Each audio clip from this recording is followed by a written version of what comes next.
So this matter is on today for a hearing on Ms. Olifade's emergency motion. Um, and my understanding is that this case has a good bit of history. It's a fairly lengthy procedural background. Um, but what I was most interested in, so a couple things just procedurally. Ms. Olafade filed this appropriately. We placed it onto a calendar, I think just, a few days after she filed it. We did advise her that it is the standard practice of Fulton County and myself that rather than having an ex parte hearing that I have to turn around and repeat about 5 or 6 days later, that what the court requires is that the petitioner make every effort to provide notice to the other side, understanding that probably proper service hasn't yet been made. And it does appear to, and if they, when they appear for the hearing, if no one else appears, that Ms. Olafade would have been obligated to provide documentation of her efforts to provide notice. Obviously, she was able to get notice to you, Mr. Pearson. Please understand that you can make whatever records you would like to make, but the court certainly understands that whether your client has been served or not, your client reserves all rights to substantively respond to the motion. But the purpose of today's motion is related. So here's what I wanted to get to the bottom of, and one of the reasons I was so glad that counsel for Castleberry was present is that the primary argument and concern that Ms. Olafade has raised that does rise to the level of a potential emergency is the turning off of water and power. And so let me start with my first question, Mr. Pierce, has Castleberry taken any step to turn off water and power to Ms. Olafade's unit? I believe so, Your Honor, because there is an outstanding debt here that has not been paid. There's been no payments made on the consent order that was entered into on the magistrate court, and the declarations do reserve the right for the condo association to turn off limited common elements to the. Okay. And I appreciate that, not making any judgment about whether that's right, wrong, or otherwise, as much as I've had this come up before where the party is basically saying that they're threatening to take that action, but sometimes that action hasn't actually been taken at that point. And so I wanted to make sure that we didn't have a whole hearing and your answer was, well, we didn't actually do that. So thank you very much.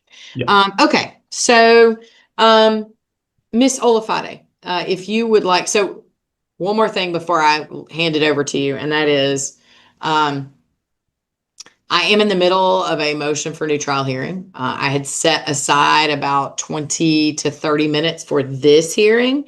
And so if you can please sort of be as concise as possible, I would very much appreciate it. Of course, obviously, you are entitled to make the arguments that are necessary for your case. But also, Ms. Olafade, please understand, to save you some time, I have read the motion that you filed. I have independently reviewed the court's docket, both the Superior Court of Fulton County and the Magistrate Court of Fulton County. So I am informed, not about the substance of the case, but informed that there is a procedural history. And I have also briefly reviewed the supporting exhibits that you provided that would provide evidence of the thing that Mr. Pierce has now acknowledged, which is that power and water have been cut off to that unit. If you would please take it from there, Ms. Olafade. Yes, Your Honor. Thank you for seeing and hearing this matter today. So as you already established, I'm seeking immediate injunctive relief, so requiring the restoration of water and full electrical service to my unit. I'm going to get straight to the point here. So in an exhibit I did provide to you and you have already reviewed, Your Honor, you have the consent order and settlement agreement. Along with that, I provided another exhibit B to show that I have been making payments on this order.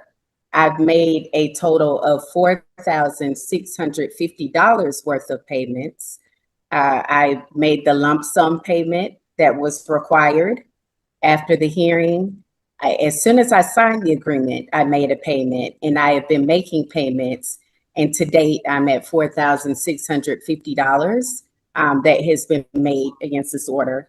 So on May 21st, a notice was slid under my door, and I provided a copy of that, which you may have seen, Your Honor, as well. That was slid under my door. As you can see, there is no name, no further information. It just states that utilities will be shut off on May 28th, according to that notice. So I included that for you. Immediately after receiving the notice, I contacted the board and requested clarification, copies of any judgments that are relevant here, and just an explanation of the authority being relied upon for this, but just to take meaningful steps to resolve it. And you will also note in my communications, I provided the full email thread. And a phone call was made to Thrift McLemore, I believe is the name of the counsel for the association. So I've made repeated attempts, and I've not received any response, Your Honor, but you can follow that thread for that. But from June 1st until now, which is June 16th, our water has been off in our home, electrical services as well. And electrical services are not provided by the condominium association. We pay that independently, so I'm not even sure how that is in this matter. But we have two small children. So hang on, let me back up and ask you about that, Ms. Olafade. Yes. So I'm familiar generally with, condo buildings and that sort of stuff might have one central water, and it's either separately metered by the owner or it is just included in the rent. I think that must be what's happening here, but I do think I understood you to just say that you separately contract with is it Georgia Power? That is correct. With Georgia Power, we pay that independently. It's not provided by the condo. Yes. Okay, and have you been in touch with Georgia Power about why they turned off your power? Yes, and they informed us that it must have been done by someone at the building, and that we asked, could they still come out, and did they have authority, and they did not, without us calling the police. So yes, Judge, we did. Understood. Okay. One other question I have, Ms. Olafade, and forgive me if I should know this answer, but I don't see it readily. And that is, I'm familiar with the consent final order, but this all arose from a failure to pay assessments. And so one question I have is, are you otherwise current with your obligations to Castleberry separate and apart from this consent order, in terms of if there's any current assessment, you're paying it? Yes, I have been paying, Your Honor. I did in the ledger that I provided. I do acknowledge that there is 1 month to make up between when the order was signed and today. So but otherwise, yes, Your Honor. So I hope that answers your question. It does. Thank you. And please continue. I just interrupted to ask those two questions. Yes, thank you. But essentially, yeah, I think I've covered most things. The association, again, I have been reaching out since June 1st to resolve the matter, because I'm also unsure, is this related to a payment matter, or I'm not, because I have been paying. So I've reached out, but unfortunately, we have not received any response after repeated communications. I've even gotten an attorney to try to do negotiation and demand letter. So we are here because we're, again, on the 16th day, still have not received a response. The conditions are pretty much uninhabitable in this home, and we have two children, two very small children here. If we had received a response, I don't think we would need to be here today, Your Honor, because I've asked for the reasoning. I even asserted that I would pay, and this is still, true and honest today, that we would pay whatever amount. If this was a financial issue, we'd pay whatever amount was outstanding or needed to get this rectified. And I still have not received a response, which, again, I can't even say if this is a financial issue, if I have offered to pay and rectify the situation and have not received a response. But that's all I have to present to you, Your Honor. Understood. Mr. Pierce? Yes, Your Honor. I mean, so I can't speak to all the factual elements that she's presenting fully because one, I think we received notice on Friday or Monday. It was kind of quick that we received word from the HOA that this was happening. So I don't have all my facts together on this, to be quite honest with you, Your Honor. So I don't want to misstate anything. But I will say that the governing docs do allow us to cut off any limited common element in the condominium. The limited common elements are governed by Section 6, and I believe that's A through at least C on that page under common elements. Common elements start in Section 5, and then are further defined in Section 6 of those declarations, which are in Deed Book 47158, page 144, or page 143 through 144 specifically of that deed book in the public records. But those limited common elements specifically, it serves is listed as any utility meter serving one or more but less than all units is assigned as a limited common element to the unit or unit so served.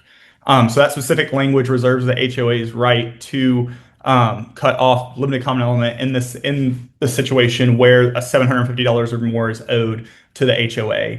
Well, to that point, sir, let's assume for a moment that I do have some questions about how the power is structured, but certainly I would generally concede that it probably qualifies under the definition that's in the declaration. But as to this issue, assuming for a moment you have the authority, is the basis for the cutting, I guess my question is Castleberry's position that Ms. Olafate has violated the consent final order? Currently, yes, Your Honor. The last payment we received, we did receive one this month. We did not, according to the ledger, we did not receive one received a partial payment, I believe, in April, following an additional payment in May, and then additional 2 more payments in May of lesser amounts. There was no payment on record for March. And then, as she stated, she did make those initial payments in January and February. Right. So so my understanding is that the consent agreement requires Ms. Olafate to pay $750 per month, correct? That is correct, Your Honor. And the payment summary that I've been given is that it looks like for February, you probably get a whole 2 payments, but that total $750. And then you get the lump sum that was required. Mm-hmm. And then according to Ms. Olafate, you've got a $500 payment in April, and then a $375 payment in May, and then another $375 payment in May as well. And I think there was an additional $250 in May as well, but Okay. I see that there was something credited back to her of that $250 on the 13th of May as well. So I don't know if that payment did not clear or what this is. Not privy to that, but Okay. sorry.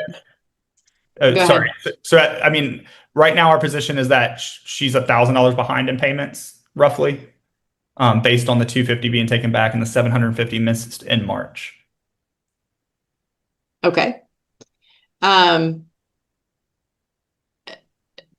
me about how Georgia Power, and this may be one of those facts that you're not quite, but if Ms. Olafate is required to contract directly with Georgia Power, then how does Castleberry retain the right to direct a third-party provider to turn off access to the power? I don't believe they directed them to turn off the power. I believe Castleberry, and again, I don't know for certain. This is what I've been made aware of recently. As I believe they have access to the power meters, to the individual units through one of their common elements like utility closets, whatever it is at the facility, and they're able to turn off those power meters to the units from there. And again, earlier I read to you the declarations where that is considered a limited common element defined in the declarations. Okay. Has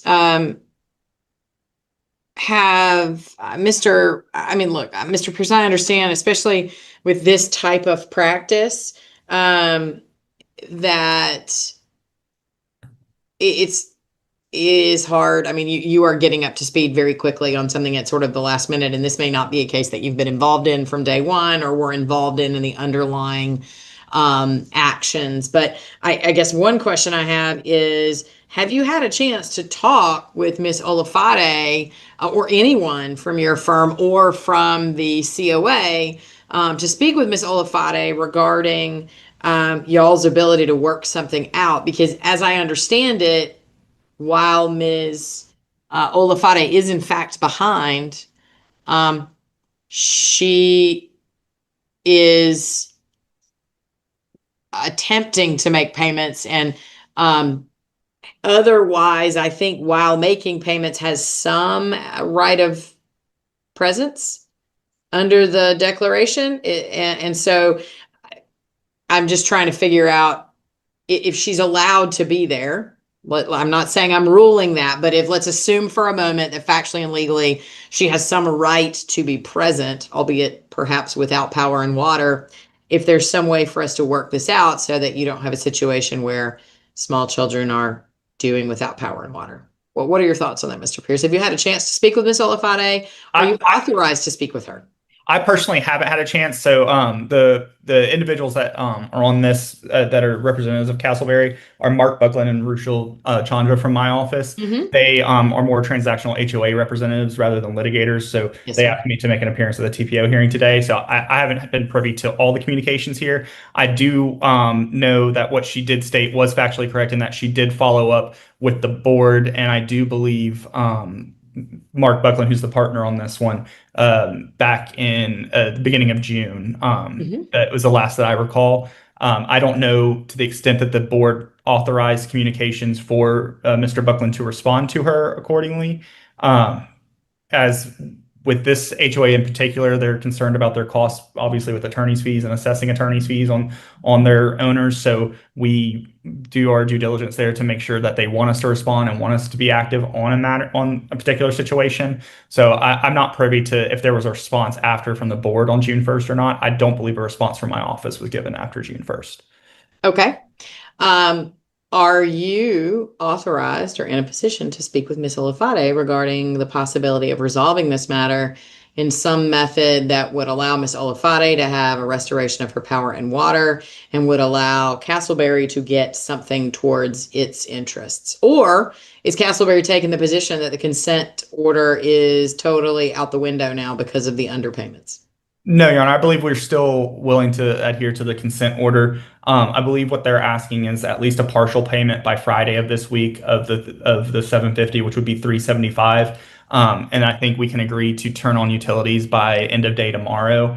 With the promise that 375 will be paid by Friday, and then we can reset this particular hearing for 30 days out to confirm that the second payment on that 750 has been made and she'll be fully caught. That's separate from her obligations of her monthly obligations going forward in July and onwards. Okay. Ms. Olafade, did you understand what was just outlined by Mr. Pierce in terms of what obligation you would have to make some partial payments? Yes, Your Honor, I'm prepared to do that immediately. I would like for the service to be turned on immediately, but I can make a payment right now. That's what I've been attempting to do. But yes, Your Honor, I do understand. Okay. Yeah, and the only reason I say by end of day tomorrow is because I just don't know who's at the property right now, and with it being so late in the afternoon, I just don't want to. I'm going to try to get them to get it back on today, but it may be tomorrow morning before it's back on fully. Okay.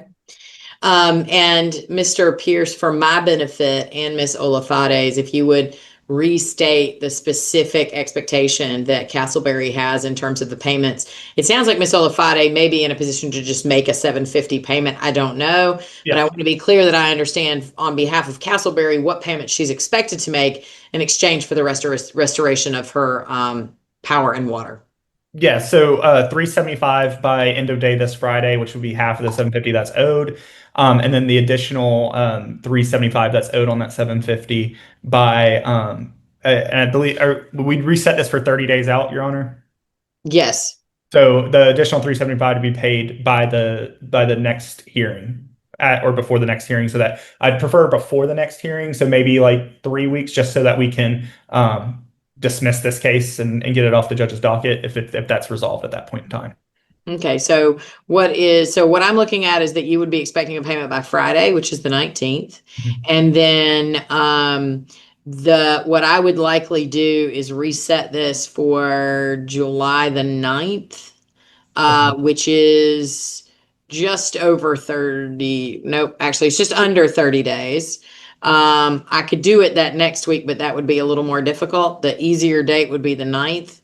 And then you could expect that and that your expectation, Castleberry's expectation would be that Ms. Hill would have made I'm sorry, not Ms. Hill, I apologize. Ms. Olafade would have made a payment, that additional 375 payment by, say, the 8th of July. Is that right? Yeah, I'm fine with that, Your Honor. Ms. Olafade, is that something that you believe you would be able to work with?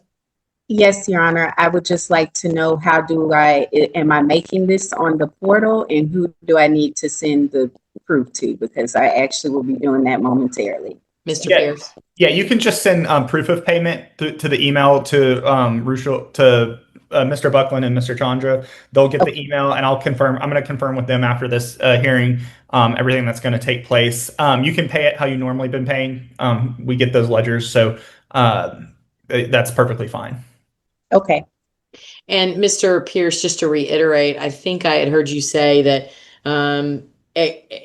if Ms. Olafade is able to make the 750 in whatever form, but fully by July the 8th, while also maintaining compliance with other obligations under the consent agreement, then you believe that would resolve the issue and the parties could forego the need for a further hearing. Is that your understanding, Mr. Pierce? Yeah, that is, Your Honor. I Okay. don't think there'd be any issues with utilities being cut off at that point.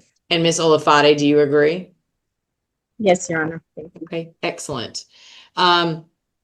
Okay, so then what I'm going to do is we're going to issue a very brief order. Now, the fact that that might take me a day or so to get it in writing and filed into the record, do want to be clear that it takes effect right now as I am saying it. My order is that Ms. Olafade is required to make a payment of at least $375 by June the 19th, which is this Friday, based on her representation that she will be able to make that payment and that she will also make an additional payment of $375 on or before July the 8th. Castleberry agrees that no later than close of business tomorrow, they will ensure the restoration of power and water to her unit. And should that occur, and should Ms. Olafade maintain compliance with her current ongoing obligation under the consent decree and her regular assessment obligations as a member participating in the condominium association, then this case could likely be dismissed and there would be no need for a further hearing on July the 9th. Is that accurate to what both of y'all understand, Ms. Olafade? Yes, Your Honor. And Mr. Pierce? Yep. Okay. That is, Your Honor. Okay, so Mr. Freehoff is going to prepare an order that says that. It will be very bare bones, just so we're all clear. And then we will get it on file as soon as possible for you all. Okay? Okay, perfect. Thank you so much. Do you need anything else from me, Ms. Olafade? Yes, I'm sorry, Lauren. Just one more question. If it's through the end of day tomorrow, do I contact the board attorney Pierce, or who is? That's a great question. Hopefully not one that we will need to worry about, but I will say that Mr. Pierce, we are directly in touch with Mr. Pierce, even if you might not be. And so if you were to notify the court that Castleberry had not complied, right, then we would reach out to Mr. Pierce and ask Mr. Pierce why Castleberry had not complied with our order. So there is a way for us to do that. Mr. Pierce, should she direct that communication to? She can direct it to Mr. Buckland and Mr. Chandra. If we want to, I can also put my email in the chat for anyone that needs it. Okay. If Mr. Freehoff wants to, if she wants to email Mr. Freehoff, if she feels more comfortable doing that, Right. and him notify me that that has not happened yet, I will address it immediately. So And I don't expect that it will be an issue, but obviously best to have an answer just in case it is. And as well for Mr. Freehoff to ensure that if he is contacted by Ms. Olafade, that he has a way to ensure that there is not any ex parte communication. yeah, last time this happened, I will say that we had it back on within a few hours. So I don't expect that to happen. I fully expect that will be the case, Mr. Pierce, but better safe than sorry. Okay, well, thank you both for being efficient and for coming up with a reasonable resolution. We will get an order on file for you as quickly as we can, and hopefully I will not need to see you all again. But we are here if something comes up that requires court involvement.